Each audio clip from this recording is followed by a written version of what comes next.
My name is Aaron Jones, and I'm the president and CEO of IPS Global Aviation. IPS is a company that truly cares. We put our heart and soul into this organization. We operate 24 hours a day.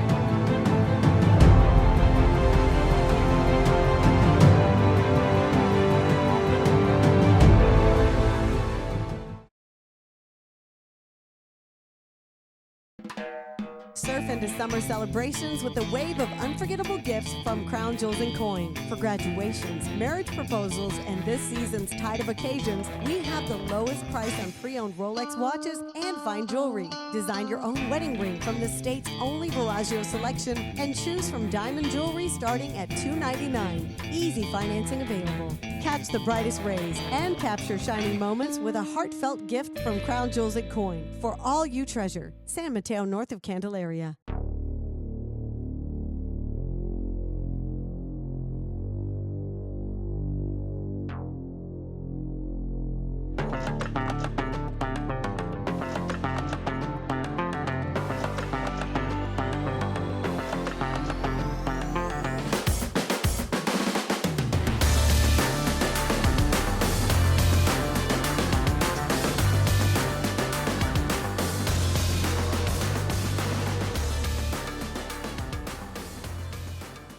Welcome back to Creative Kill, where the guest always has a killer experience. And this episode, dude, was fucking awesome. Yes. We actually got to talk to another horror icon, or who I consider a horror icon in one of the finest horror movies or suspense thriller, whatever you guys want to call it, of all time. All time. Yeah, one of the goats. One of the goats. Yeah. They're good. It's one of the goats. Dude, hands down. So we have on today, it's going to be Brooke Smith from Silence of the Lambs, guys. And you may know her better as the girl in the well. It puts the lotion on the skin. Or it gets the hose again. You know what I'm saying? We had Brooke on the show. It was a remote interview. I love Brooke. She was so sweet and so kind to us. She was so cool. Yes. We'll get into that here in a minute, but let's get into our sponsors real quick. So you want to go ahead and plug our first sponsors? Yes, most definitely. First off the top here, IPS Global. Love you guys so much what you do for here in the city of Albuquerque. IPS Global Security, baby. Thank you guys so much. Needed, like Call of Duty guys in real life, for real. So 100%. Yeah, no, they're legit. They're legit. They're intense. They're professional. They do everything. Always. Thank you, Aaron and IPS. Also, New Gaming's Plus Gaming Center. Love you guys as well. Great place to if you want to play video games in a community kind of setting, I guess the competition stuff. Right. I'm not a big video game guy, but I do know that I went into their facility and met with the owner, John. This place is fucking awesome. And we've touched on it. We're going to do a live show there. We've got, he's got this retro 80s living room that we're going to shoot, and he's got a guest come, and he's got one of his employees that loves horror video games. So he's going to pull a bunch of horror video games for us to even play or do. We're just going to talk about kind of the past. Back when I was growing up, it was Nintendo and Sega Genesis. Yes. And so I'd say like the only horror video game we had, we had Friday the 13th video game. It was the 8-bit, I call it 8-bit shit. And then we had like, I guess Sega Genesis had Altered Beast that was kind of like that. Right, that's true. There was was that on Dreamcast or what was that called? It was either there was a movie called Slaughterhouse or a game called Slaughterhouse. He'll have to get into it. Anyway, that was a fun game too. I forget I've got guys, I'm old and I've smoked a lot of weed in my life. So I've got to, the truth comes out. So I've got to kick back. Go ahead. You can. And continuing, guys, Duke City Games. Love you guys as well. Duke City Toys. Oh, Duke City Toys. Yeah, we got to replug that. Yeah. Yeah, say it again. Let's go again. And thank you, guys. Thank you to Duke City Toys. Love you guys. Yeah, appreciate you as well. Yes, thank you guys over at Duke City Toys. We're going to shoot an episode there too. Talk some horror toys. So go ahead. Most def. And Crown Jewel and Coin. Love you guys. Thank you again. Shout out for those silver bullets. They are freaking awesome. Yeah, 100%. Thanks, Crown Jewels and Coin. And last on my list here is Boutique Buds. Really appreciate all your you cannabis guys. needs in Albuquerque, New Mexico. Go buy Boutique Yeah. Buds. It's Oh, yeah. fucking awesome. Awesome. And speaking of Boutique Buds, I'm going to go ahead and plug our first Boutique Buds, like Buds. Our next sponsor, he's one of our newest sponsors. It's 3Coin, and it's a merchandise brand. We're going to have some of his merch on the show here pretty soon.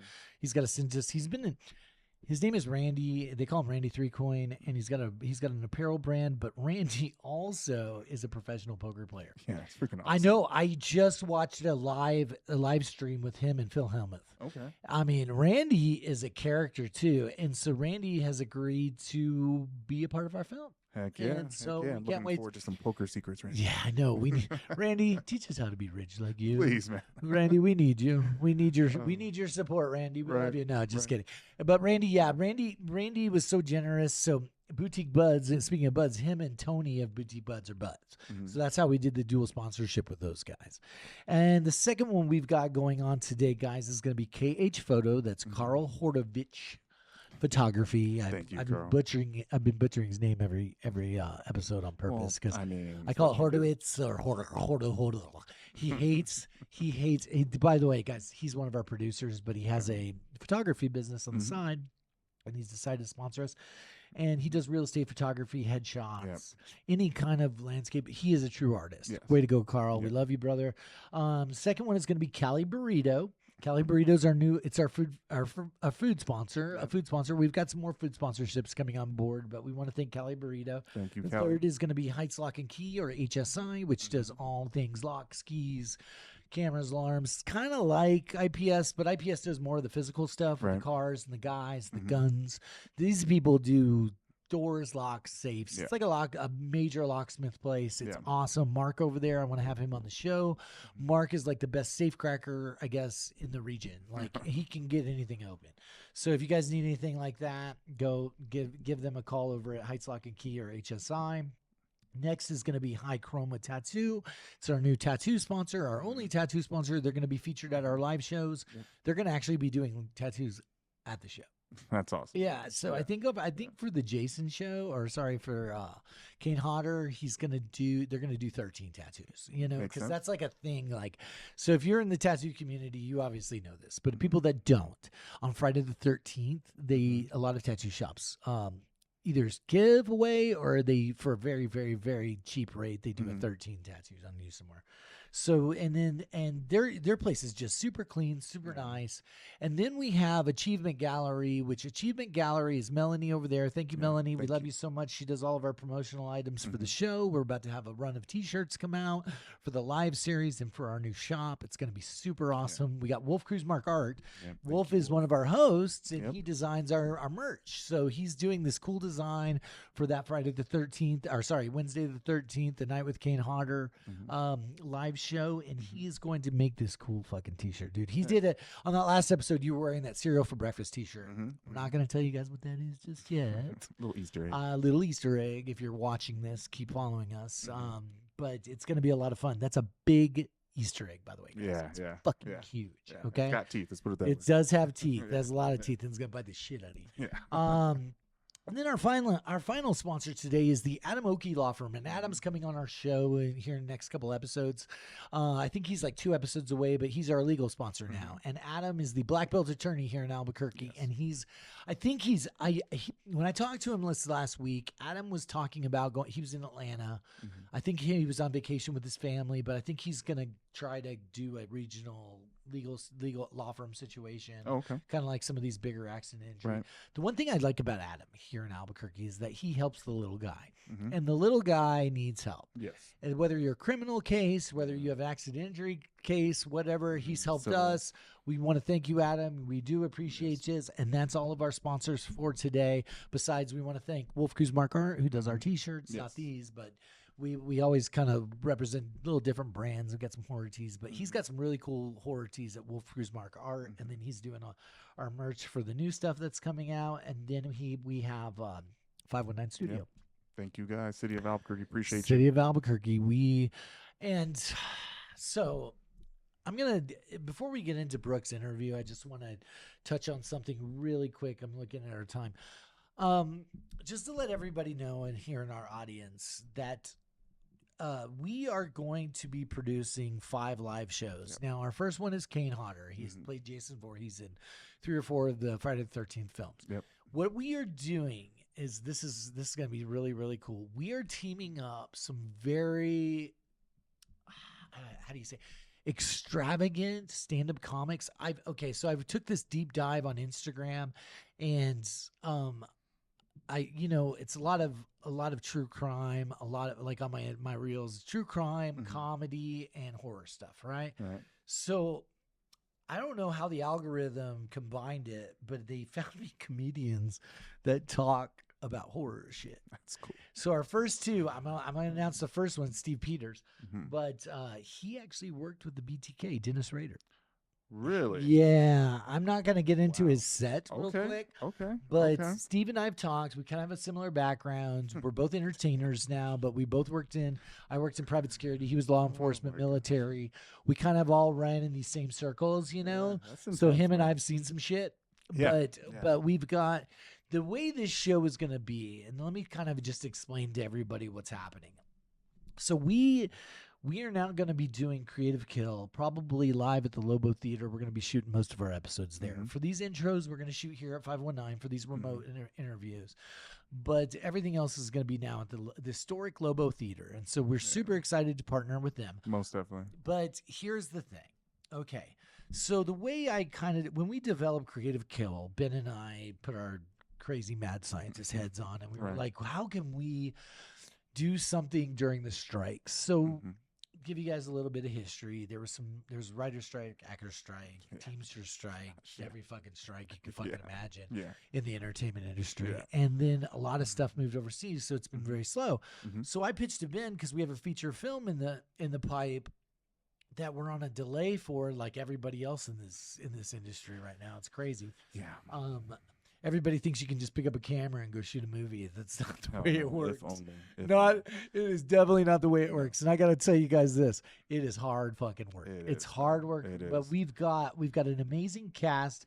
We've hired some talent that I can't believe we actually got for the film. Right. But anyway, No, so true Ben that. and I were like, let's start this podcast, and we just wanted to talk all things horror. We didn't think it would ever get to this scale. And I know we're only like 15 episodes deep, guys, but ours is more of a web series. And so we are trying to feature, for these live shows, we're featuring these cool stand-up comics that do kind of a horror true crime set or something along those lines. And then we are teaming them up with these horror icons. And I'm not going to announce who the rest of that, because every month there's going to be a different drop. It's going to be really fun. So this month, the month of August the 13th, we're making the formal announcement right here. We will have Kane Hodder, who played Jason Voorhees, on our show, and it's going to be called Wednesday the 13th, because it's on Wednesday, August the 13th. Wednesday the 13th. Jason Comes to Albuquerque. And it's Jason Comes to Albuquerque, and it's a night with Kane Hodder. And so we are so excited. Kane's excited about coming on. And this is, guys, we are a satirical show. We have a lot of fun. We talk to cool guests. We do what we do. But this is to celebrate the horror genre of the past. Everybody was a fan of Friday the 13th. Yes. You Hands know what down. I'm saying? It's like everybody was a fan. It's kind of like the Silence of the Lambs thing. Everybody's a fan. One of my dream things, imagine getting like Brooke, who we just interviewed, Anthony Hopkins, and Jodie Foster. Like, those would be like, that right there, to do a live show with those 3 would be awesome, because what we are doing is honoring these people. Yes. We're creating a whole show around them, and it's just to talk shop, man, to sit here. It is a kind of a podcast or a live web series episode, but we have some entertainment that's going to happen during the middle of it too, because our guest always has a killer experience. That's fucking right. And so someone may die on stage. I don't know. I'm joking, guys. Nobody's dying. But they are. Anyway, so let's get on to Brooke. But that's our big announcement. Creative Kill Live. We're actually going to we're shooting an episode later on this week, and there's going to be a big plug for it. A big plug. And then the ticket sales should be going on pretty soon. We're going to release like 100, because this is going to be shot in front of a live studio audience. Ben, we're going to release like 150 premium seats, I think. When I say premium, I think you're going to get a photo op Then you're going to get a T-shirt and then a premium seat in the theater. Sweet. And then we have VIP tables that are going to be for sale. I think there's like 15 of those. We have our sponsors. They have their own tables. But then we're going to do some general admission, which won't be as much as the premium VIP stuff. You know, Makes sense. Makes sense. Everybody knows how this shit works. Yeah, exactly. Right? Exactly. And it's all going to be on Standard. Eventbrite here in the next couple of weeks. We're just locking down some legal shit. You know how it goes. Yeah. But Ben and I are super excited because, dude, we've never done this before. Yeah. I tell people, I haven't been on stage, Ben, since I was 19. I have not been in front of a live audience since I've been 19. So it's it's pretty crazy. But we love to entertain. We love you guys as our audience. Albuquerque, we want to have you here. Yes. This show, I'm going to tell you, I know we are in a global audience. It's on YouTube and it's on all of our Instagram and all of our bullshit. But this, let me tell you something. This is also celebrating New Mexico. Definitely. Because New Mexico, we have Breaking Bad here. We had, Stranger Things was here for a little while. Better Call Saul. I was in that shit. I loved it. And actually, this is a really cool fucking thing. So when Charlotte and I were at Comic-Con, we met with the guy who does the Breaking Bad RV tours. Oh, very cool. And he's bringing the Breaking Bad van or the Winnebago to each one of these live shows, dude. That's what I'm talking about. So people will be able to just, I think it's like a $5 donation or something, but you can take pictures and go into the fucking Breaking Bad RV. Come on, dude. Very cool. Like, super iconic. this is what we're doing, guys. Yeah, we're bringing on. We have vendor tables for sale. Now you have to submit your what you do because Ben and I are very specific about this whole situation. What's happening here? We are trying to feature local businesses and sponsors, people that don't get this shout out like all these major corporations. Now we do have corporate sponsors too. I'm not gonna lie, but they've got their own marketing team behind their stuff. So we're helping the little guy. Yes, you know what I mean. It's kind of like we do with our independent film. But anyway. So it's a very, very exciting time for Creative Kill. We are so excited. And we're so happy that you guys follow us and we love you guys. So let's get ready. And you ready to talk about this interview we just did? Let's go into it. This deep dive. So Ben and I just happened, I just got to say this. Brooke Smith, she was in Silence Slums, but if you look up her IMDb, boy, is she a talented actress. I mean, the list goes on and on, really. I mean, she's gotten... I know. It's kind of... Dude, she was like an American Horror Story. Yeah. She did Bates Motel. Right. She's done, Grey's Anatomy. Yeah. Brooke, and we talked to her about it a little bit in the interview. She is an intense person. And I think there's just those people that have that kind of face that look that way. Yeah. But very Brooke, authoritative. Very authoritative. Yeah. Like she can play a cop, lawyer, military, anything like that. And she'll tear your ass up, right? Yeah. But her biggest role to date was probably one of her first, if not her first, and she talks about it on the interview. She was 22 years old, and she was cast in a little movie called Silence of the Lambs. And we just... Ben and I think fanboyed out a little bit. Fanboyed out. I fanboyed out a lot. I was just like, holy crap, I can't. I even told her, I was like, I am geeking out because it is one of my top 5 favorite movies of all time. Yeah. And it takes place in West Virginia. I've got family in West Virginia. Right. It's kind of like that whole, that Appalachia, that area I grew up in. And then the director, he really, really understands what that part of the country is like. Yeah. And this was shot, was it like, it was in the 80s, late 80s, early 90s. Yeah. But anyway, Brooke plays, she plays the girl in the well. No, I'm just kidding. She's Catherine. And so she plays the daughter of a senator that gets kidnapped. If you haven't seen Silence Lambs, I'm fucking sorry. Okay. Guess what? It's been out for a little while. Watch it. It only won Best Picture. Yeah, exactly. And we discussed that with her. Yeah. What did you think about that, man? That was Well, it was just interesting seeing her insight from it. Pulling the curtains behind, or seeing behind the curtain, as it were. Finding a little bit more out about Brooke's personality, how genuine she is, how cool and down to earth she is. Hell yeah, man. She was awesome. She was so cool. Just such a funny and just nice person to speak with. Very genuine. Love you, Brooke. Right. But also just getting to hear about the general vibe on set, with them knowing that was actually something special. When they were filming that, they knew that they had, something pretty special. Well, we had asked that, and we're going to give you guys a little hint, but did you know who was supposed to be the girl in the well? Do you remember who she said? The actress? Michelle Pfeiffer. That's right. That's right. Yeah. She said the role was offered to Michelle Pfeiffer. I don't think Michelle, so I took that piece of information and I went home because my mom loves this movie. She loves Silence of the Lambs. My mom and I are a little, we're horror fans. We're horror fans. Yeah, it's the apple doesn't fall far from the tree kind of thing, right? And so I told her and she goes, oh, that wouldn't have worked with Michelle Pfeiffer. I said, why? She goes, because Buffalo Bill was cutting their skin off and he was going to wear it. And I was like, you're fucking right. Michelle Pfeiffer's probably weighs 98 pounds soaking wet, and I mean, Brooke is in amazing shape now, but I think back then, she was 22. She said she was in the punk scene. It was so cool. Like she talks to us about a bunch of cool stuff. She's got some projects in the work. We hope you're the best, Brooke. Yes, definitely. But I got to tell you, Silence of the Lambs, we're going to touch on it just a little bit. It was the first, the intensity of that movie for me. I went and saw it in the theater.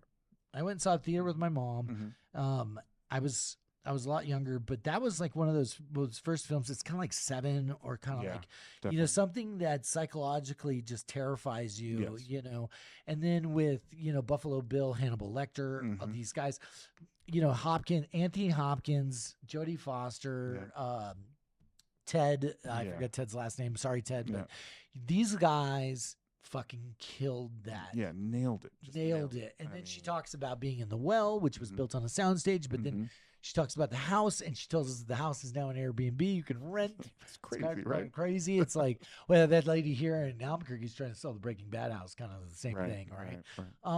But it's a movie that will hold up for generations and generations because I feel like it is the best rendition of like the way the whole serial killer true crime thing got started. Right.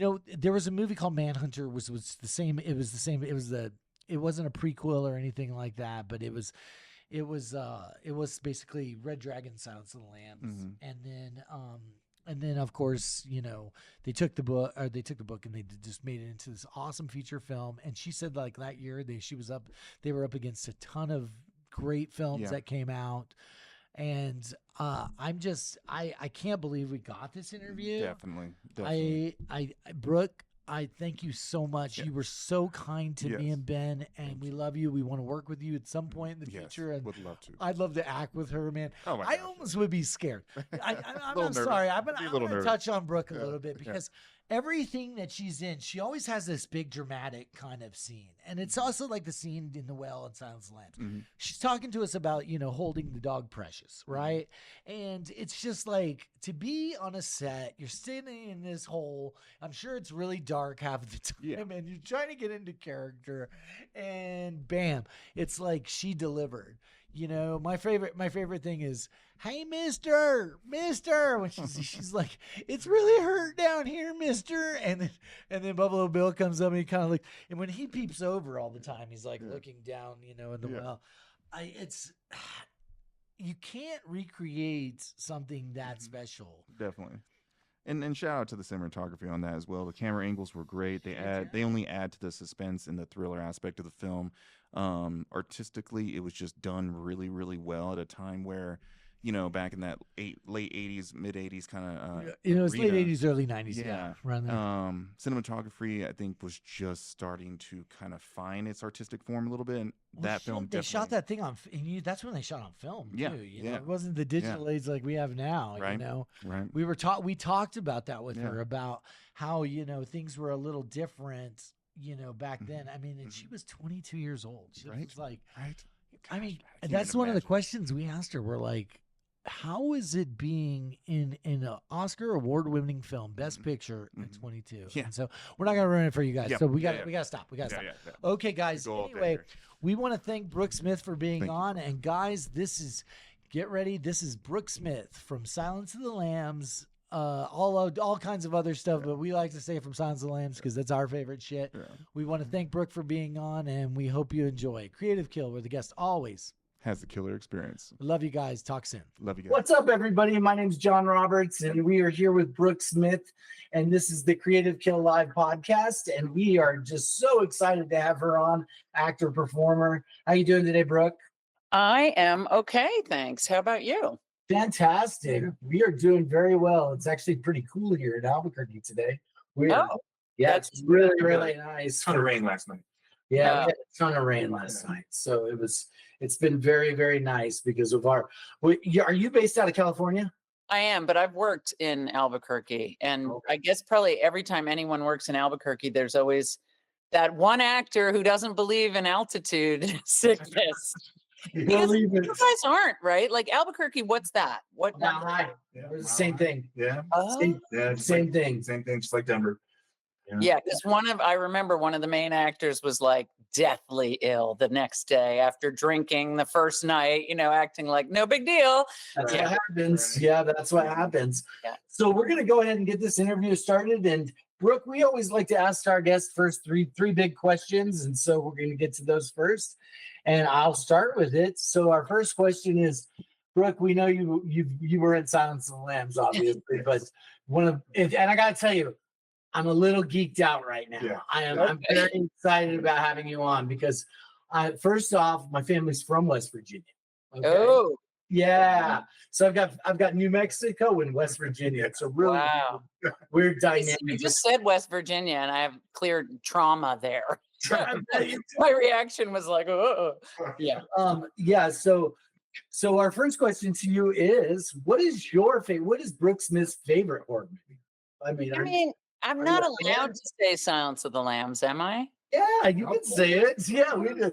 Yeah. I mean, it's pretty great. And even though I'm in it, if I'm somewhere and it's on, I get sucked in. So, yeah, but it's your number 3 question that was coming close to number 1. So, yeah, I don't know. And The Shining, I love The Shining. Beautiful. I'm not, I feel like I'm not a horror fan, you guys. I want to be, but like the reality of sitting down and watching something horrifying scares me. Right. Well, it's funny because you're in them though, because you were in Bates Motel. I took a little deep dive into your career, and it's like you've done American Horror Story, Bates Hotel. You've done, obviously Silence, and it's like you come off. First of all, I got to tell you. My mom wanted me to tell you she's a huge fan of you too. Because yay! And then I was a huge Ray Donovan fan too. Yeah, your character in that was amazing also. Yes. Thank you. I was just talking about it in the park. I go to the dog park every morning. Yeah. And I was saying and my face is all red because I went back to hot yoga. Mm-hmm. And wait, why am I saying all this? Because what were you just saying? Well, we were just touching on your career and about Ray Donovan. Ray Donovan, which is why I started hot yoga, because I had to be nude. And I was like, okay, so you wait till I'm 47 and then you want me to be naked. Fantastic. So that's how I started hot yoga.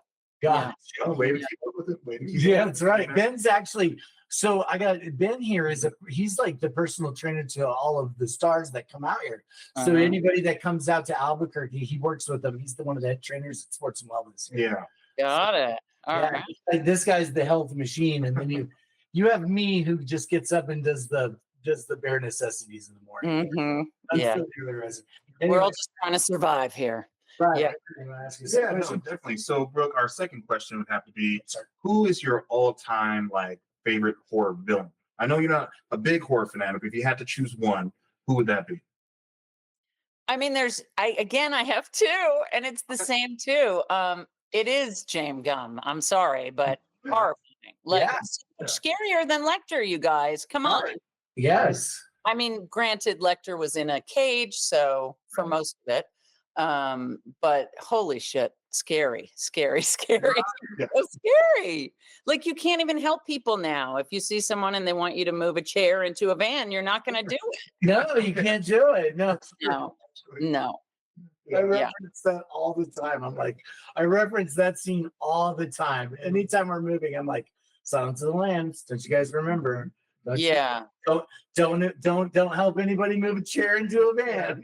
No, definitely not. Yeah, Lecter was. I mean, I know you're in the film and stuff, but obviously Hopkins. It's one of the most creepiest roles of all time. I think. I think it's the psychology behind it. And then after that, they went on and did, the Hannibal series and Mads. He just killed that there. See, I'm like almost ready to see it. It's I haven't seen anything past Silence. I saw Red Dragon, I saw Manhunter, but I never kept going. But somebody told me the series is good.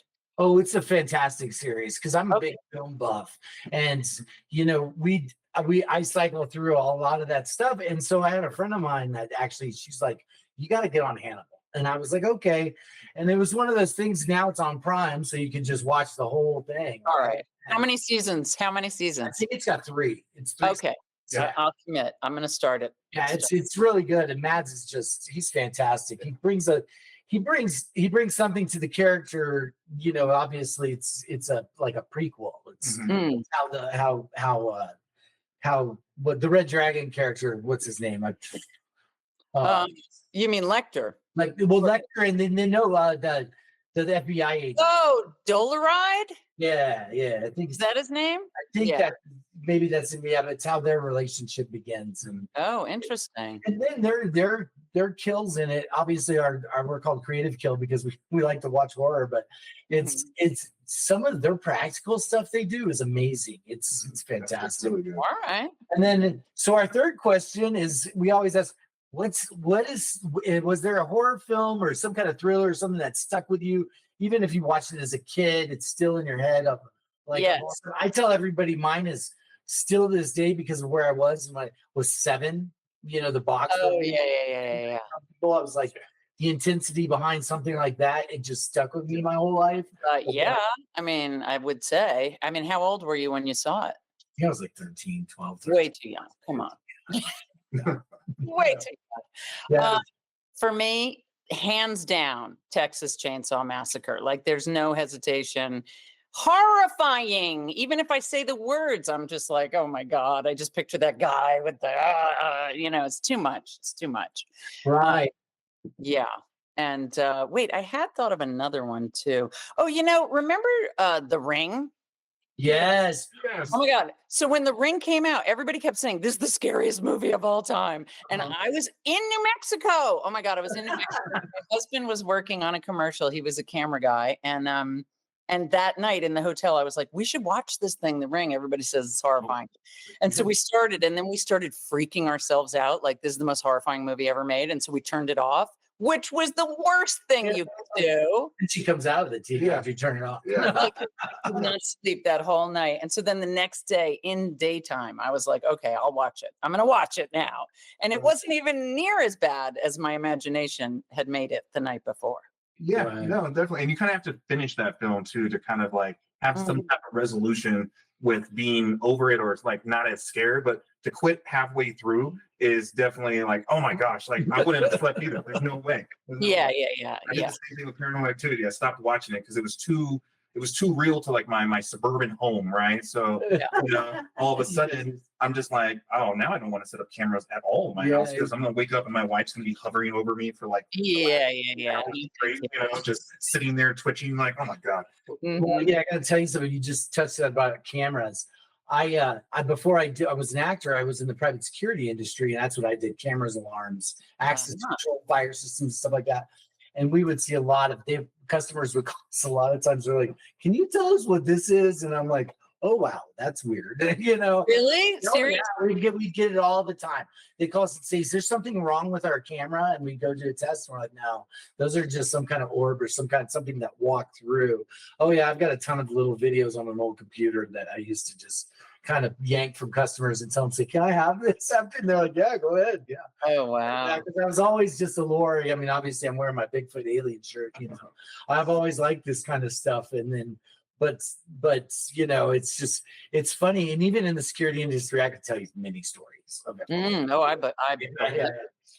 So now, Brooke, I have to do it. Let's talk Silence of the Lambs because that's the reason why I wanted to do this interview with you. Okay. So first off, how old were you when you? I mean, you'd think I would know this answer by now, but I keep saying like 22, 23. I mean, I don't care about the age thing. So I'm 58. I just turned 58 in May.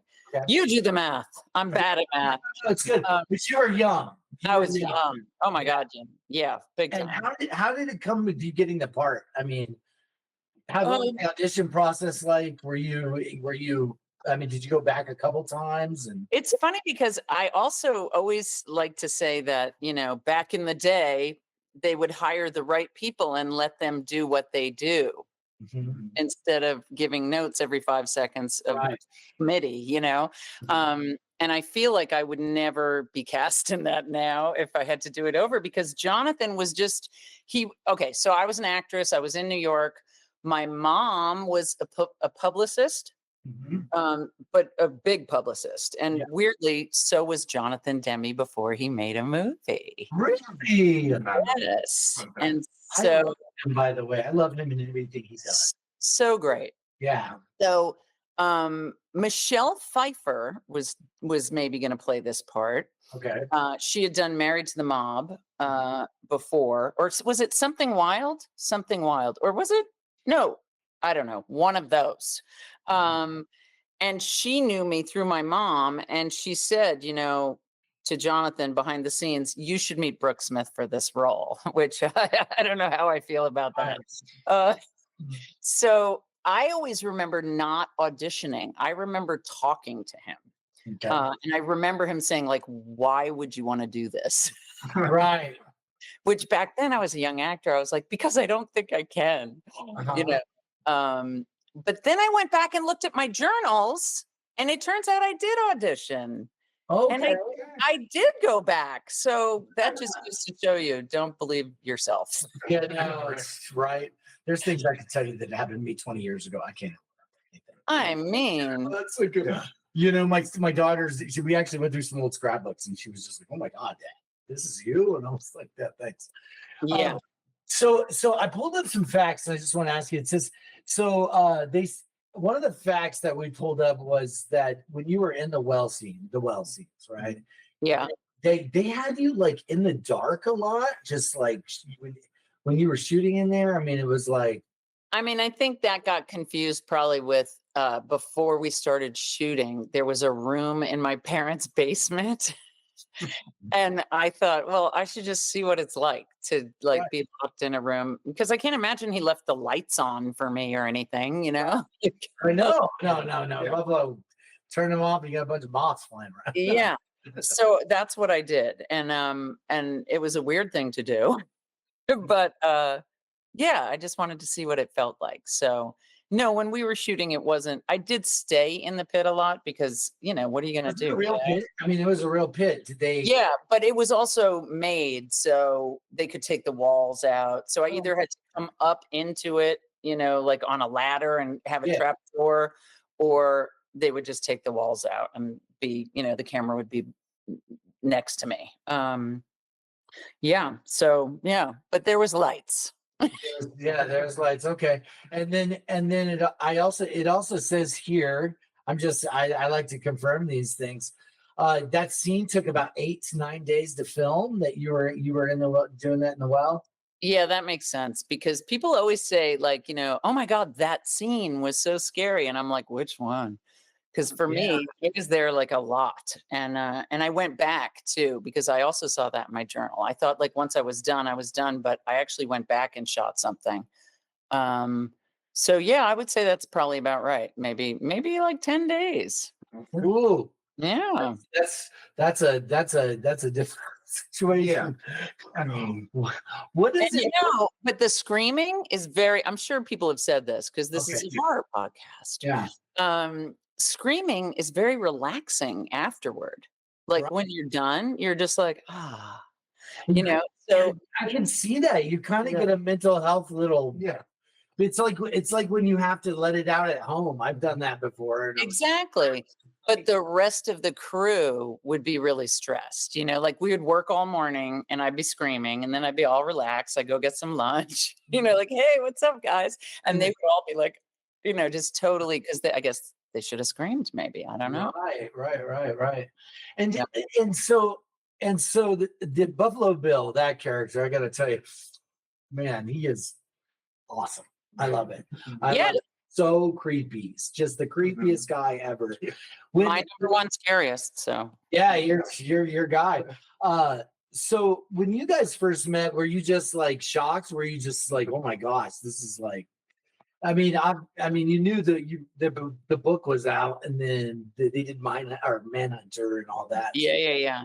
Weirdly, I was cast first, and so I actually read with the 3 finalists for the part.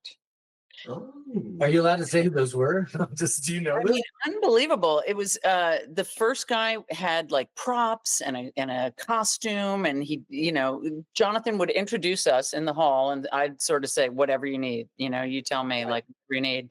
And then we would go in and do it. And the first guy with all that stuff, he just wasn't the right guy, right? Yeah. The second guy was Ted.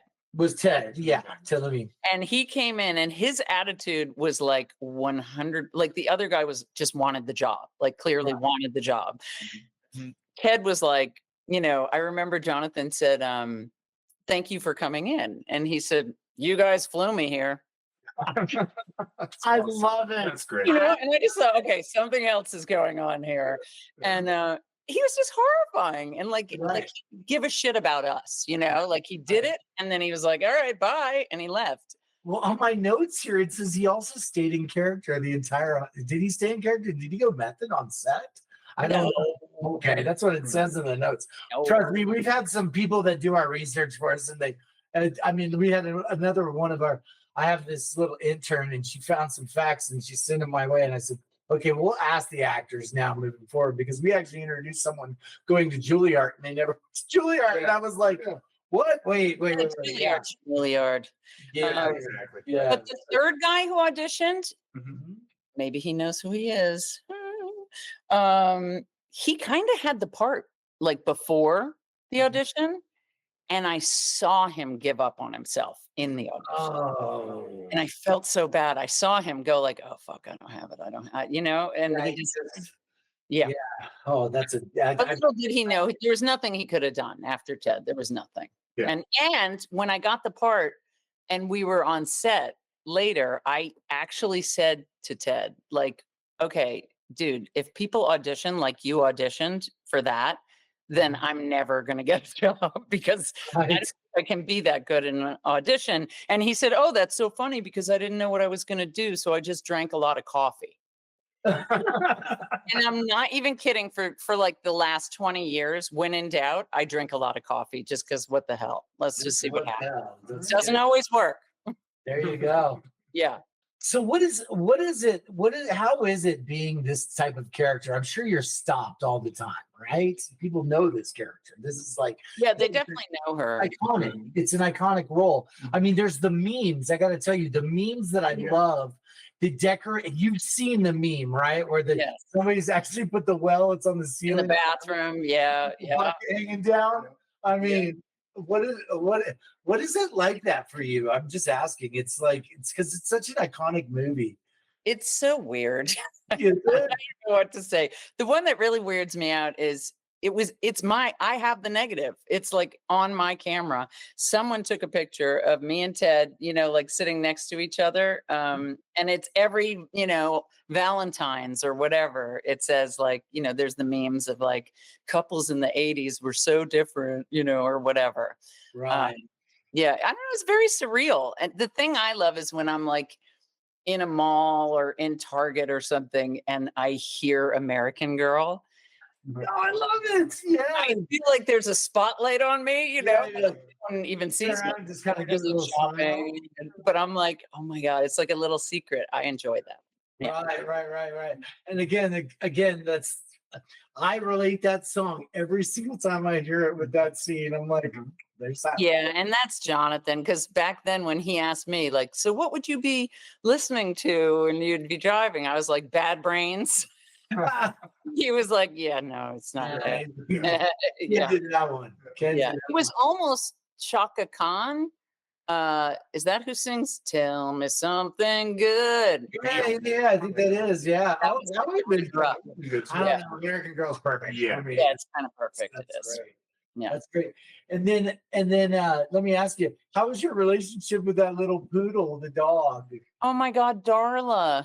Is that your dog's real name? And it's not Precious. Yeah, she is a legend. You have no idea. When I went and did another really scary, too scary, so scary I didn't even watch it. Them. Oh yeah, them. Yeah, that was scary. Anyway, there was a dog in that, and those people were so starstruck, like fangirling on me because I had met and worked with Darla. You know, they were like, "Oh my God, Darla," because she was in Pee-wee's Big Adventure. She was in all these different things. I didn't know that. That's crazy. Yeah, but how scary? Because like, how did she know we were pretending? I mean, I just don't. I don't think she did. So that's kind of It's kind of funny because we've had me and my daughter shot a little scene with our dog, and I was like, and she just does anything we tell her to. I'm like, sit, stay, and I'm like, man, she's a great actor. I'm like, she's a this good is what all actor. directors want out of actors, don't they? Yes, they do. They do. Yeah. So again, so being a part of something that's so iconic. I mean, obviously Oscar winning, just the best. I gotta say, I think it's the number one thriller of all time. I do too. I do too. I think it's still up there with the GOAT. It is the GOAT. It's like anybody that sees it, even from a newer generation, they're still like, whoa, you know. And then Jodie's performance, and then obviously, you know, Lecter's performance. And then your performance, and then Ted's performance is fantastic. But I mean, being a part of that, is it at 22 years old? And then did you go to the Oscars? And no. I was sitting in. I watched them with Mary Louise Parker, who's one of my oldest friends, and really, and she was in Fried Green Tomatoes, which was the same year. Yeah. And I remember we were all watching it, and I got thanked a lot of times. So I was like, oh, you know, no, I didn't go, but I was very excited for them. Yeah, although I wish I was cool enough. I mean, I guess I won't have this problem, but if I ever got nominated, I really wish I was cool enough to say thank you, but I don't agree with these awards. I just don't. I don't know. I really have a real problem with awards. I do too. Like worse than ever. I am not an awards guy. I tell people that. I will say it off screen some other time, but I think you and I are kind of on the same wavelength. I just am not all about this. And I'm happy for the people when they win or whatever, but it just feels like it's like year round, like it's always award season. And they're always pushing it on us too. Yeah. I always tell, so Ben and I have a big thing is like, because we have a small production company here as well. And I tell everybody, I'm like, you guys don't know how much work goes into it from other people's stuff that don't get recognized ever. I understand they're getting paid for the job. Right. Yeah. But it's like there are some people that like they just started giving awards to stunt drivers. Right. Yeah. Stuff like that. Yeah. There are so many people in the industry that I think deserve more credit, you know, for these projects. And I love our directors and I love our producers and stuff, but it's just like, if you don't have the rest of these people, this thing's not going to be the way. Oh, for sure. Yeah.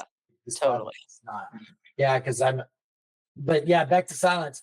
So where did you shoot Silence? Where was that shot at? Ironically, we shot in Pittsburgh. Okay. So Pittsburgh, Pennsylvania. Yeah.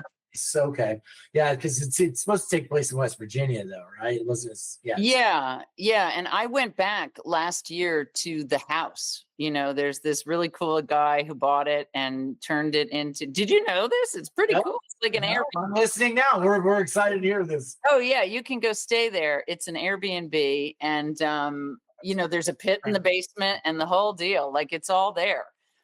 So I went back and did sort of a weekend with, you know, fans and stuff, and it was very cool. That's so cool. Yeah, but when we shot, I was only there one day when they brought me out, you know, because everything else was on a sound stage. But yeah, it's still creepy out there. That's right, because they bring you out at the end. Yeah. Yes. Was that your only day working with Jodie? No, she was up there when I called her a fucking bitch, you know. Oh, that's right. Yeah. So they shot separately. Okay. Awesome. Yeah. Yeah, no, that was that's funny because I gotta tell you, West Virginia, like everything I told you, like our family's from there. That's one of the reasons why I love that film too, because it just captures Appalachia so well, and just kind of the way the people are, and just it's a different world back there than anywhere that's over here. They're shooting the new Prison Break in West Virginia. They just are you doing that? No, but the showrunner is my showrunner. I have a series that I'm pitching that I'm hoping we can make. Sweet. Yeah. Bring it not far.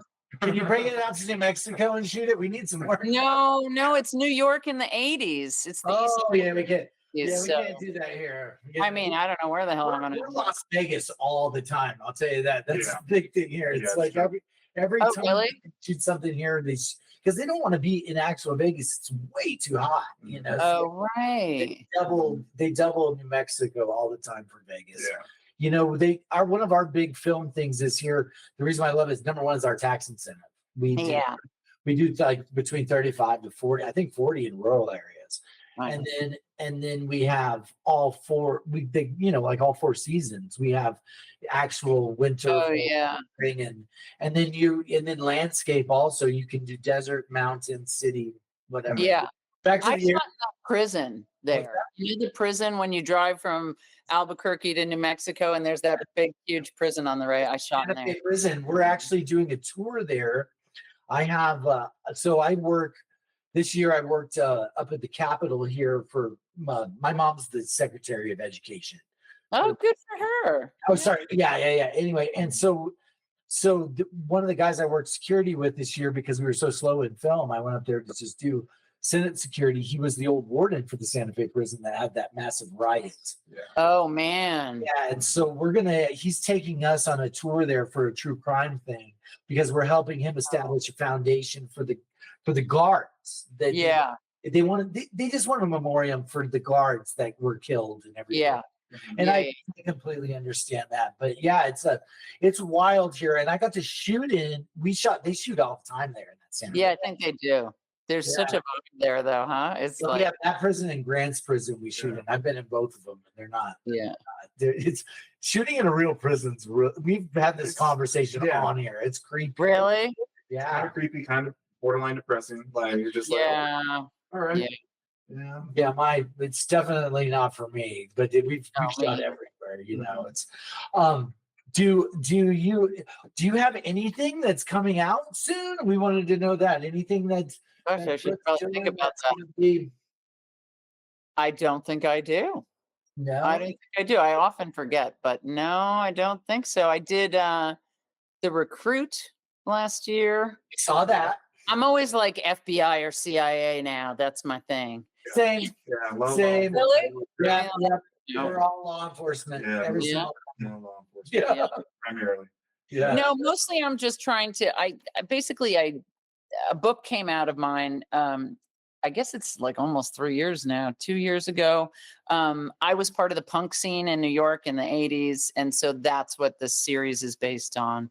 It's all the women of that scene. Yeah, right? It would be a great show. I think it would be. Yeah, it would be really cool. Yeah, is it going to be, you're going to make it edgy? It's like real edgy? And like, oh, yeah. Yeah, it's like it was back then. Yeah. Like it was. Yeah, because like we didn't have words for childhood trauma and all that stuff. But now that we've grown up, the ones who made it, half of us didn't. We realized that's what we all had in common. We were working our shit out. You just recognize your people when you're that age. You're like, okay, I don't know what it is, but we have something. So yeah, that's what it's about. That would be. I would be on that. Right? Come on. And so since Trump, sorry, don't want to alienate anyone, but since Trump and since then the fires and just everything, I don't know, the mood out here is wacky. And I've been literally waiting because they're like, they don't want to hear female driven things right now. They just don't. And I'm like, okay. It's because the whole shift, I got to tell you, it's the whole shift in what you just said. It's like they've stopped caring about anybody. Yeah. I mean, you and I. Prison Break got greenlit. Hey, there you go. Right. Yeah. No, we've got. Yeah, we don't have a whole lot going on here. But back to Silence. I just got one more question for you. All right. So the infamous scene, he puts the lotion in all that. How just can you give us a little bit from that? Like, how was that for you? Like that whole, it's just a weird transaction. And I mean, it was so, I don't even know how to describe it.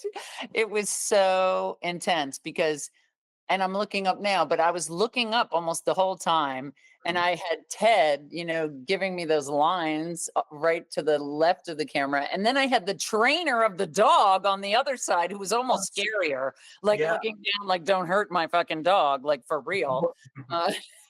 That was one of the facts. That was one of the facts on this thing too. They said that when you're gonna Precious, they said that you improvised that. Was that true or no?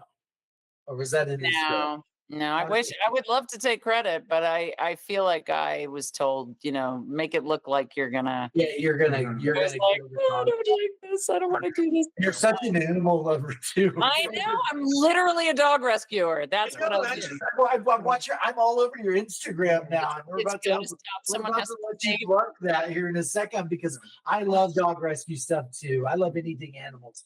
My little girl that's sitting right outside in the hallway now, we had to reschedule because she got sick at zoo camp. She's been right.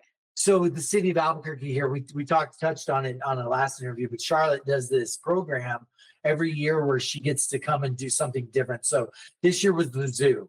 Last year she did science. In the next year she'll do the bio park. It's like the botanical gardens, and then in the oldest to do the aquarium. You've got to be a little older. So she's okay. That's what she wants to do. She wants to work with animals, and I'm for that because we love that. We have a farm back in West Virginia where we have all kinds of animals, and she gets there. And it's my cousin's the same way. He loves dogs. I think they have 7 on their farm. And they're all rescues. Every single one. We just yesterday rescued 7 to send to New Mexico. So there you go. Oh, really? Yeah. Just because do people foster around here with you? Yeah, I mean, I started like a year and a half ago because I answered an ad on Nextdoor to foster a puppy. And by the time I said I would, they were like, sorry, they killed the puppy. And I was like, what? They don't kill puppies? And then it was like, oh, yes, they do. And then I did a deep dive. I should have never done that. It's weird how you can not think about some things, but some things you can't forget. Right. And it's the highest kill shelter in California. It's called Apple Valley. It's out in the desert. And so I started networking, which is we get a list of 20 dogs, and then you got to find the foster, you got to find the rescue, you got to get people to pledge money, then you got to get the transpo, then you got to get them there, get the dog out. And it's like a whole thing. So I did join the board of a rescue called A Dog Named Blackjack. And I thought that would make it a little easier. I don't know.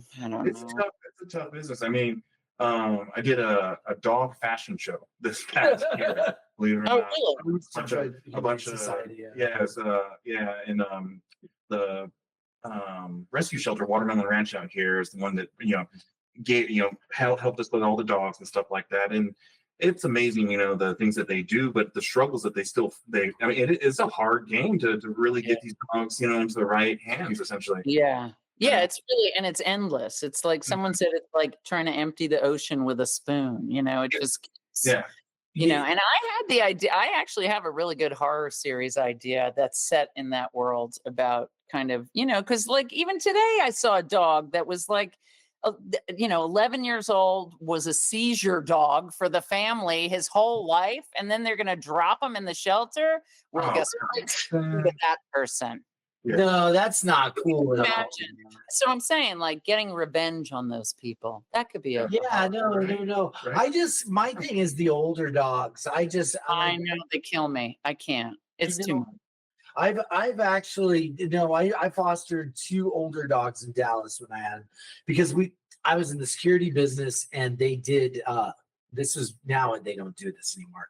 They used to do this thing, it was called drop dogs, where they would take dogs and drop them in junkyards or car lots or something and leave them there overnight to guard the place, and then they pick them up the next morning.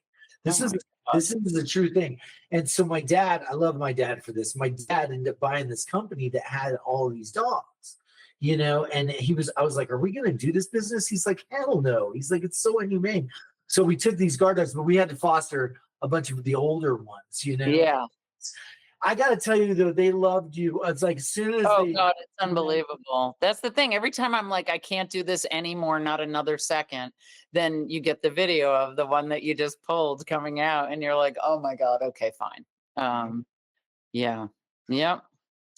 So go ahead. Oh no, I was just gonna say, I've always been curious, Brooke, like, going back to silence here, being a part of a project like that, and John and I have been on several sets, you've been on tons of sets. Oh, dude, she's a ghost. I mean, when I looked at her, I am seriously kind of starstruck right now.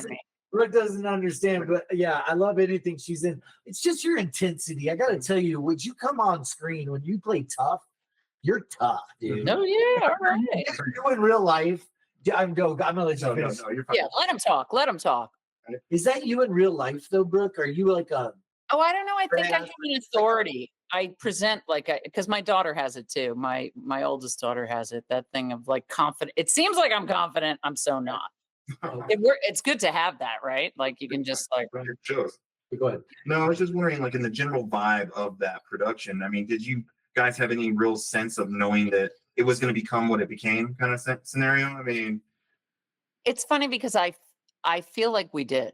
I feel like it felt really special, like it was like, and I always say this, it sounds so simple, but I wish that there were more projects that felt the way it felt. Like Jonathan hired every person that was the best person, whether they were on camera or off, and then let them know that they think they were the best, and then just let you do what you do.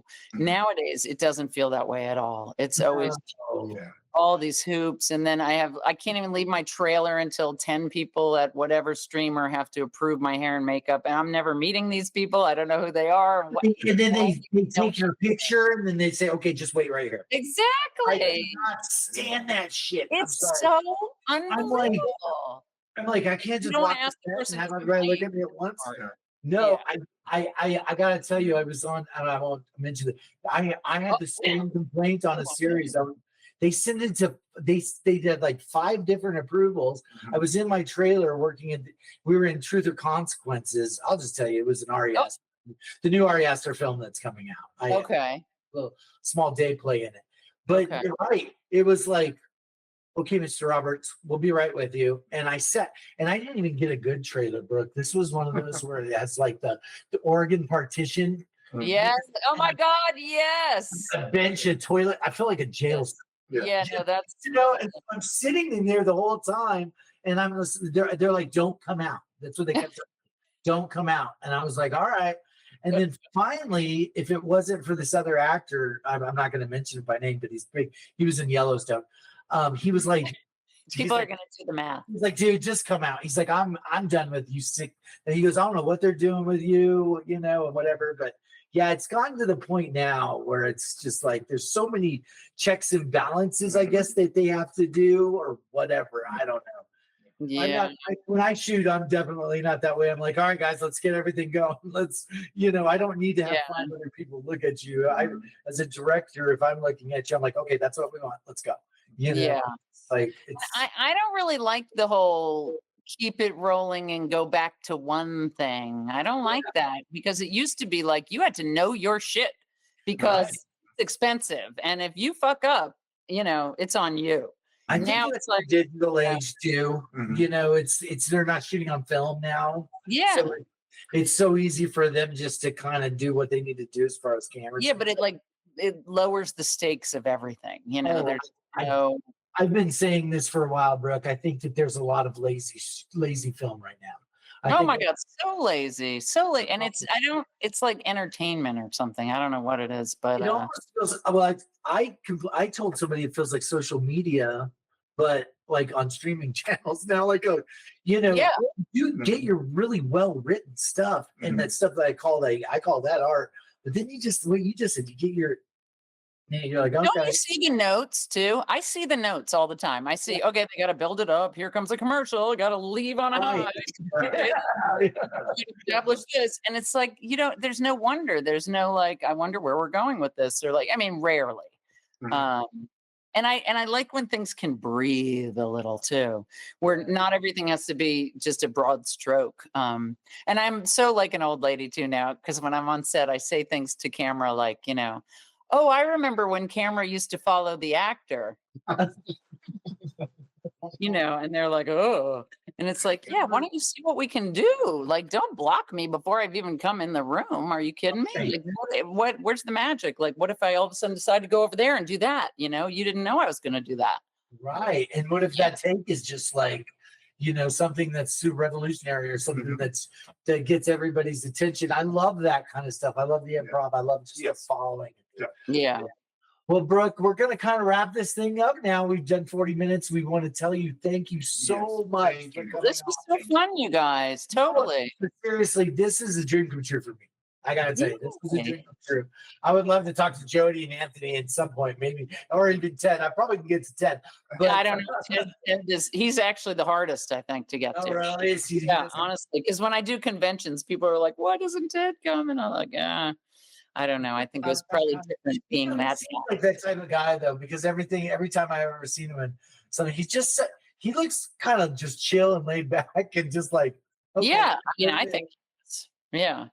You do a lot of cons? Do you go to the convention circuit? I've been doing them, and I actually really love them. It's really fun. I think the people, like horror fans, like there's no one cooler than that. We are an eclectic bunch. I tell people, horror has gotten to a point to where like, I think it's our generation. I'm 48, so it's like what you said.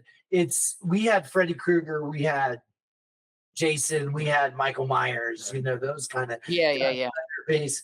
I don't think that they have that. Like those were established like people in our mind back then, and now they've got YouTube. So these kids aren't doing this. So our cult followers follow people like you and everybody. Oh, right. We're a community. We just love to be around each other. Yeah, no, totally. And it reminded me weirdly of like old punk days in New York, because I'll sit at my table at a convention and I was looking at people thinking everybody can dress however they want, they can be whoever they want, and everybody loves this thing together, and it's like community, which we need so much more of now. So yeah, I 100% agree. I really like that you ended on that note, because we do. Yeah. Yes. We do a little segment here called, and I was going to tell you, if you want to go ahead, because this is going, it'll be all over, it's global on our podcast. Plug your charity or whatever right now. We do a segment we call Helping with Horror. Okay. I help any of our guests, and we also do a charity here with, it's called Aaliyah Summer Nights. We sponsor the Albuquerque has a lot of teen gun violence. Yeah. We've been helping, Ben and I've been helping with that. So would you like to plug your animal stuff? I mean, yeah, totally. The one that I'm on the board with now is called A Dog Named Blackjack, and the site is adognamed.blackjack.com. Okay. And it's just down and dirty rescue. We're saving these dogs that no one is seeing, and rescues are not pulling from there. We're actually trying to get it shut down. But yeah, so I think any money there would be fantastic, because like we just had a puppy with distemper, which is, and we should have euthanized him. The vet was like, you can save so many more dogs with the money you're spending on this dog. And it was it's like, yeah, but he really was fighting in a way that I was like, oh my God. Okay. Yeah. So that would be it. Dog Named Blackjack. Right. Well, Brooke, we appreciate you coming on so much. Yeah, thanks for having me, guys. You're the best. Yeah. You're the best. All right, and I'll get in touch if I come to Albuquerque and I need to work out. Yeah.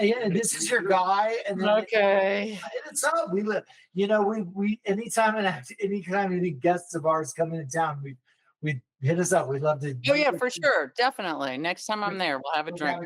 Grab something to eat, whatever. We love it. Yeah. All right, cool. Take care. Yeah. Thank you so much, guys. Have a great day. Thank you. Bye-bye.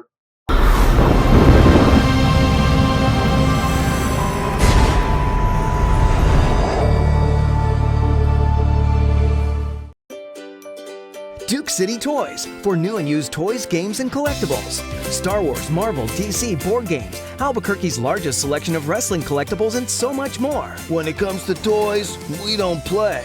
Duke City Toys.